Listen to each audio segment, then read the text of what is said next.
कन्या राशीच्या जातकांना या आठवड्यात बुध ग्रहाचा प्रभाव विशेष राहणार असून बुध हा तुमचा राशीस्वामी असल्यामुळे सूर्य आणि बुध युतीमुळे बुधादित्य योग तयार होत असून बुद्धिमत्ता, निर्णयक्षमता, संवाद कौशल्य वाढवण्याची उपयुक्त ठरेल.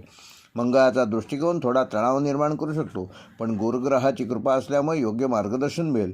शनीचा प्रभाव संयम आणि शिस्त शिकवणारा ठरेल, त्यामुळे हा आठवडा एकंदरच कन्या राशीच्या जातकांना विचारपूर्वक पावले उचलायला शिकवणारा आहे. नोकरी करणाऱ्या कन्या राशीच्या जातकांसाठी हा आठवडा जबाबदारीने भरलेला असून कामाचा ताण वाढू शकतो, पण तुमची कार्यक्षमता वरिष्ठांच्या लक्षात येईल. ऑफिसमध्ये कागदपत्रे, रिपोर्टिंग, अकाउंट्स आणि विश्लेषणात्मक काम करणाऱ्यांसाठी विशेष प्रगतीचा काळ आहे. काही जणांना नवीन प्रोजेक्ट किंवा बदलीचे संकेत मिळू शकतात. सहकाऱ्यांशी संवाद स्पष्ट ठेवा, गैरसमज टाळा. व्यवसाय करणाऱ्या कन्या राशीच्या जातकांसाठी आठवडा नियोजनाचा असून तात्काळ मोठा नफा न मिळाला तरी दीर्घकालीन फायद्याचे निर्णय घेण्याची संधी या आठवड्यात तुम्हाला मिळेल. जुने ग्राहक परत येतील, नवीन संपर्क तयार होतील. भागीदारी व्यवसायात पारदर्शकता ठेवा. कर्ज, गुंतवणूक किंवा विस्तार याबाबत घाई करू नका. बुधाचा प्रभाव असल्याने लेखी व्यवहार नीट तपासूनच करा. विद्यार्थ्यांसाठी हा आठवडा अभ्यासाच्या दृष्टीने चांगला असून लक्ष केंद्रित राहील व समजून अभ्यास करणाऱ्यांची क्षमता वाढेल. स्पर्धा परीक्षा, मेडिकल, इंजिनिअरिंग, अकाउंटिंग किंवा संशोधनाशी संबंधित विद्यार्थ्यांना विशेष फायदा होईल. मात्र अभ्यासात अतिपरिपूर्णतेच्या नादात वेळ वाया घालवू नका, याची काळजी घ्या. नियमित वेळापत्रक पाळल्यास उत्तम यश मिळेल. वैवाहिक जीवनात संवादाची गरज भासेल. लहान सहान गोष्टींवरून गैरसमज होणार नाहीत याची योग्य ती काळजी घ्या. शांतपणे चर्चा केल्यास प्रश्न सुटतील. जोडीदाराच्या भावनांकडे दुर्लक्ष करू नका.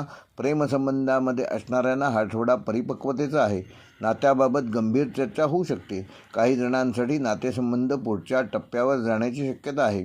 आर्थिकदृष्ट्या हा आठवडा संतुलित असून उत्पन्न आणि खर्च यामध्ये समतोल राखण्याची गरज आहे. अचानक खर्च येऊ शकतात. विशेषतः आरोग्य किंवा घराशी संबंधित गुंतवणूक करताना गुंतवणूक सल्लागारांचा सल्ला जरूर घ्या. जुन्या अडकलेल्या पैशांची वसुली होण्याची शक्यता आहे. सुरुवातीपासूनच तगादा लावा. बजेट नियोजन केल्यास आर्थिक तणाव कमी करू शकाल. आरोग्याच्या दृष्टीने कन्या राशीच्या जातकांना ह्या आठवड्यात पचनसंस्था, आम्लपित्त, गॅस किंवा मानसिक ताण याकडे लक्ष देणं गरजेचं आहे. वेळेवर जेवण घ्या, पुरेशी झोप घ्या, भरपूर पाणी प्या आणि सतत विचार करण्याची सवय थोडी कमी करा.